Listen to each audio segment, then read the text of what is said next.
It is late evening. The house is quiet. You are standing in front of the bathroom mirror, brushing your teeth on autopilot. Your eyes drift downward.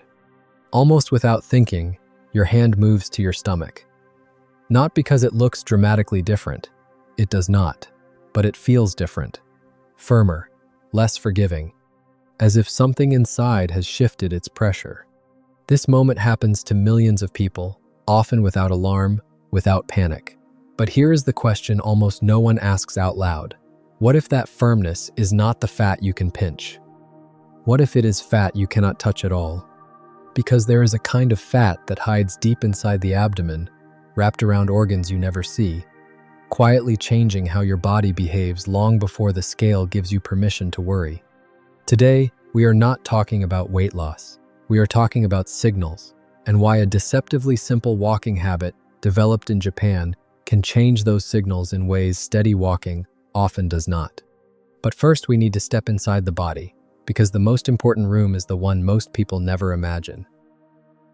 Most people grow up thinking body fat is passive, a layer, padding, extra storage tucked safely under the skin like insulation in a wall. That type of fat does exist. It is called subcutaneous fat. It is the kind you can pinch, measure, and see. Visceral fat is different. Visceral fat lives deep behind the abdominal wall, packed between organs, wrapped around the liver, intestines, and blood vessels. Much of it accumulates in a structure known as the omentum, an apron-like sheet of tissue that can thicken as it fills with fat. If subcutaneous fat is like boxes stored in a spare bedroom, visceral fat is like stacking crates around the furnace, the water heater, and the electrical panel. And for decades, scientists misunderstood what that meant. Visceral fat is not inert. It behaves more like an active tissue. It releases chemical messengers into circulation. Some of those signals influence inflammation. Some affect insulin sensitivity.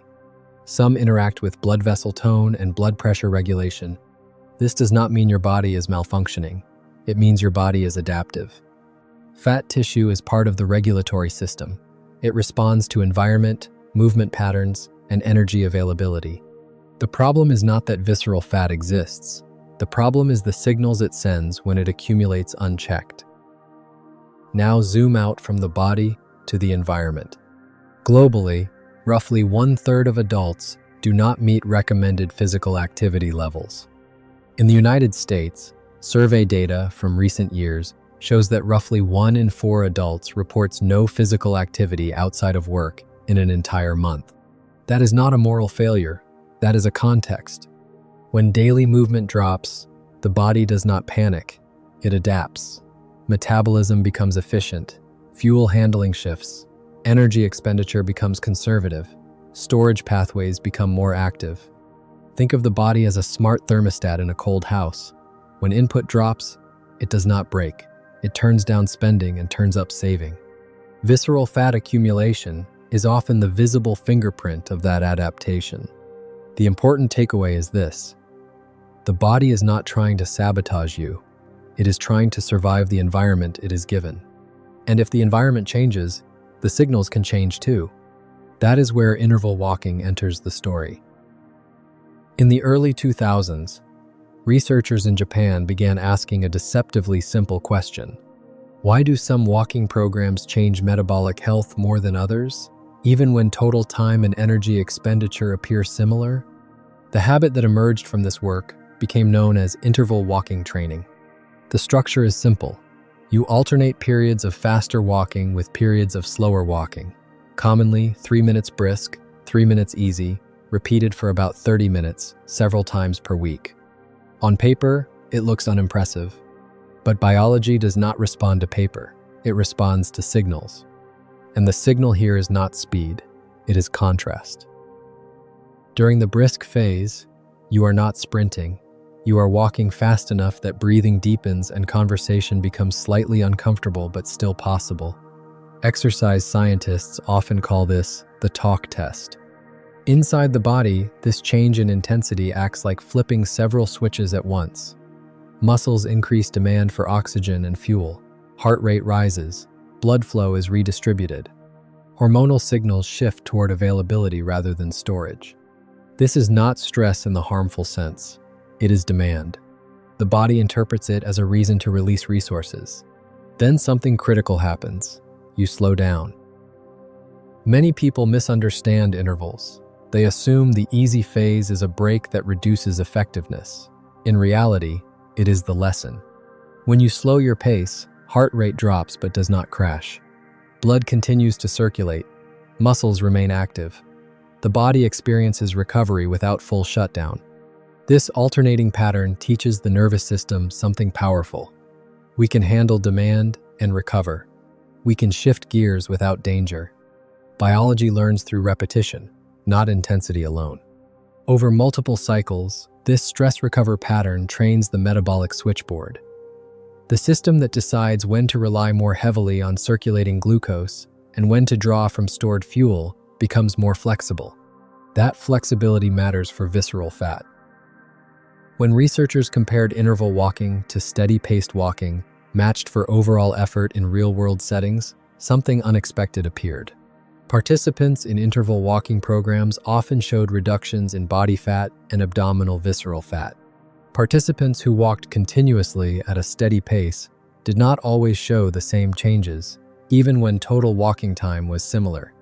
In studies involving individuals with type 2 diabetes, interval walking improved cardiorespiratory fitness and reduced visceral fat more effectively than continuous walking. This does not mean steady walking is useless. It means intensity variation sends a different message. Researchers began speculating that post-exercise energy use, sometimes called the afterburn effect, might play a role. The body continues adjusting fuel handling after intervals end. The story does not stop during the walk. It continues afterward. One of the most important findings from Japanese research is adherence. When participants were asked to walk hard continuously for long periods, many quit. It felt difficult. It felt boring. Life got in the way. Interval walking changed that. People stuck with it. Middle-aged and older adults improved fitness, blood pressure, and metabolic markers. Researchers emphasized that benefits did not require massive weekly volume. What mattered was reaching a sufficient intensity for a minimum duration and repeating it consistently. This is not permission to do nothing. It is permission to stop believing you must do everything. Visceral fat responds to regular signals that say, fuel is needed, not occasional heroic effort. Interval walking raises heart rate. That is intentional. If someone experiences chest pain with exertion, unexplained shortness of breath, fainting, unstable cardiovascular conditions, or is recovering from a recent cardiac event, medical guidance is essential before starting. For joint concerns, the fast interval is relative. Fast does not mean painful. Intervals can begin as 30 to 60 seconds and gradually lengthen. For those using medications that affect heart rate or blood glucose, especially insulin or certain diabetes medications, adjustments may be needed. This is not about fear, it is about partnership. The body is not a machine to punish, it is a system to train. You began this story with a small moment in front of a mirror, a feeling that something inside had shifted. Now you understand that not all belly fat is the same, that visceral fat lives deep, behaves like active tissue, and responds to the signals your body receives daily. You learned that accumulation is not a personal failure. It is adaptation to a low-movement environment. And you learned that a simple, repeatable rhythm of fast and slow walking can speak the body's language more clearly than punishment or extremes. Fast, slow, demand, recovery, over and over. The body does not change because you hate it into submission. It changes when it trusts the signal you repeat. If you want to begin gently, start with 10 to 15 minutes. Walk brisk for 1 minute, easy for 2. Or use landmarks. Brisk to the mailbox, easy to the next corner.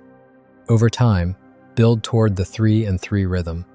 To track visceral fat without obsession, waist measurement trends can serve as a practical proxy, not for judgment, for awareness.